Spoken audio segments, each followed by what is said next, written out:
I see a lot of heel pain in my practice. Patients will complain of pain that's excruciating with that first step in the morning. Rest will often alleviate some of that pain, but once they get up, that pain is back with a vengeance. This cycle repeats itself throughout the day.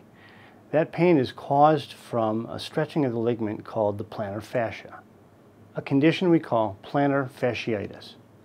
We treat this condition conservatively, usually with ice, anti-inflammatories, stretching exercises, and occasionally an injection of cortisone.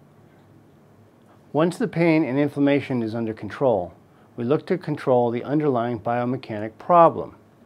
This is accomplished by making a custom orthotic. Orthotics are custom devices that we make to go inside your regular shoes.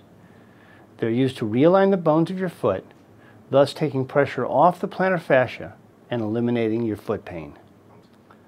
We have found that the overwhelming majority of our patients respond very favorably to this conservative therapy. So please don't let heel pain become a chronic problem in your life.